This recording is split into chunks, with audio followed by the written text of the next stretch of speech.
So you finally spent the last year applying to universities, perfecting a personal statement, doing interviews, and that's it. And you finally got your offers, which in most cases is conditional, but in some cases can be unconditional, in which case all I have to say is, bye, Felicia. Come on, let's go grab this whole clothes. But if you do have a condition to meet, like I did 2 years ago, I'm so old. This is the video for you because I know that you only have about a month left till you start your exams, and this is going to be my top tips for you to get the best grades you possibly can and meet your conditions. If it's your first time on my channel, my name is Manny. I'm a second year studying at the University of Oxford. If you had a cake, which was me, you take a little slice, the channel is a bit of it. It's got a bit of studying, a bit of lifestyle, and if you really like that kind of channel, then click that subscribe button below and then click the bell to make sure you get a notification every single time that I upload videos. So first of all, congratulations for getting your offer, whichever university, college or course that may be for. Now is the time to really crack down and make sure that you get the grades so that entire year and the last 4 years of your GCSE and A-levels are finally paid off and you complete the last leg of the race. So once the novelty of an offer is worn off, you start thinking, I know my teachers predicted me an A, but can I actually get one? And how am I even going to achieve this offer now? What will I do? Is everyone but me ready for these exams? Stop! What you need to remember is this. The ball is now in your court. The universities have done their picking. They believe that you are an acceptable candidate for their university. You've worked hard enough, you've achieved the grades, you've showed your enthusiasm. Now it's time for you to get the grades. First tip, organise yourself. The one thing that I like doing is when I know that I don't have a lot of time left between now and the actual examinations or whatever the target is, I like to backtrack my time. So what I would do is I'll look at exactly how long I have left. So for example, I have exams at the end of my term, so I'm going to see exactly how many weeks I have left to revise and then divide up the work in order to make sure that I am not fooling myself or giving myself any false illusions of how much time and how many things I have to do. That way I know that whatever I've planned out, I really do have to finish that day, because otherwise that'll have a ripple effect onto all the other things that I have to do in the following days. So really making sure that you're scheduling your time well is important, because to be honest, the only tan that you're going to get this summer is sine over cos, and if you're not a mathematician, then good luck with getting any of it. And also, when you're organising yourself in a schedule, don't just say I'm going to be doing physics on that day, maths on that day, economics on that day, English on that day. Be very specific about what you want to accomplish, because then that will give you a goal to achieve. So say I want to do chapters 1 to 3, I want to read the notes, and then I want to try practice papers on chapters 4 to 6, or looking at questions in that region, so you really know what you're focusing on. Because if many a times during my GCSEs I would just write I'm going to be doing Spanish on that day, and then I'd sit there and be like, hola, ¿qué está haciendo? Like, I just literally have no idea what I was doing. So you really need to plan and crack down. Tip number 2, unless you've already compiled your set of notes, which is what I recommend you do if you're in year 12 and you've still got time to go, start compiling your own notes. I always find it better to consolidate all the other notes in textbooks and sort of make my own set of notes to revise from. If you've done that thus far, great. But if you haven't, this is really the point to switch to revision guides. Textbooks have too much information, and at this point, you're really trying to do well in an exam. So if you haven't had the revision guides yet, whatever stage of A-levels you're in, I really recommend that you do get yourself revision guides, because they are invaluable. They summarize things you need to know, highlight definitions, have example past papers, and I also usually have examiner comments. So I'd definitely get revision guides for the subjects that you're doing and work on them, because they'll really pinpoint the facts that you just need to know. Tip number 3, at this point you should definitely be looking at mark schemes. I remember a couple of weeks of my physics exams, there were so many things that I just didn't understand at all, and I faked understanding by just looking at mark schemes. Whenever there were questions about certain topics, I realised that these 3 things always popped up. I realised that every single question, all the mark schemes for those type of questions always have the same bullet points. So when it came into the exam and if I understood the question, great, and if I didn't understand, I'd literally just write those few points that I always saw popping up on the mark scheme in that topic area, because it's better than writing nothing. So really studying mark schemes does help. A couple of days for the exams, I was literally just going through mark schemes, because many times the mark schemes have the questions themselves. So when I was trying to test myself and going through them, I was like, not even opening question papers, just clicking on mark schemes, scrolling through, testing myself, do I know the answer to that question? Okay, no, what is the answer? What points am I missing? And then moving on to the next one. And then if there were any that I didn't know, I'd screenshot them, and I'd keep going back to the ones that I'd screenshot, and then only delete them off my desktop once I had really known the answer to them. Go through mark schemes, just test yourself again and again and again, because you can almost use them like flashcards. And fourth of all, I know I actually realised that a lot of people don't actually do this. Reading examiner reports can be invaluable because you can really put yourself in the shoes of the examiner. I know that a lot of people say this in terms of put yourself in the shoes of the examiner, what are they going to read, how are they going to see it. But examiner reports are literally telling you the examiner's feedback from that examination cycle. So they'll be telling you the kind of questions that students got right all the time and the kind of questions that students usually got stuck on. And so then I'm like, oh shit, need to focus on that because that's something that they're probably going to put in if people don't do well in them. They want to see who's the difference between the level 8 and the 9, the 6 and 7, the A and the A star. And so that is a great tip. I think so. I think that tips are great. Number 5, turn your phone off. I was going to say on for a second. No. Turn your phone off. Throw your phone out the window. Throw your phone out the window.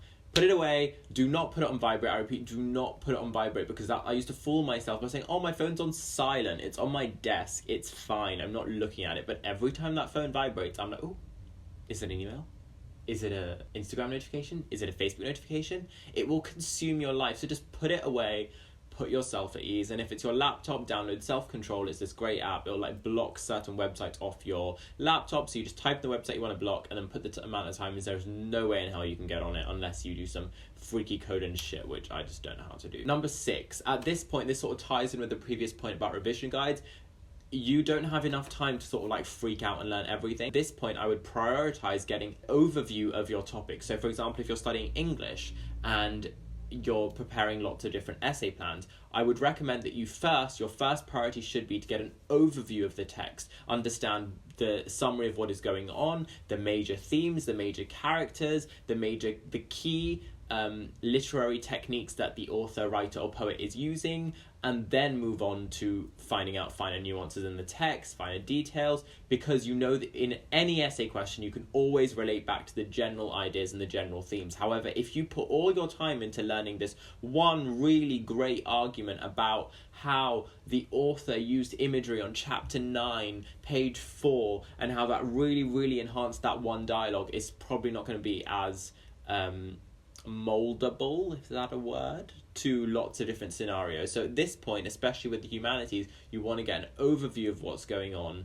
and then knuckle down on the specifics, because you don't have enough time to be doing details of everything, because you're putting all your eggs in one basket by going into details of one essay question. You need to sort of understand the whole gist of things so that you could, in the worst case scenario, answer the essay question. Number 7. We live in a generation where the internet has an answer to everything, and I abused YouTube when I was studying for my GCSEs and A-levels. Anything I didn't understand, there was a teacher that was able to explain to me on the internet. And I know my teachers at school were great, but sometimes you just want another perspective, you want someone to explain it again, and YouTube was invaluable. Biology GCSE, I watched animations of all these different bodily processes, and then I'd remember those animations when I was in the exam.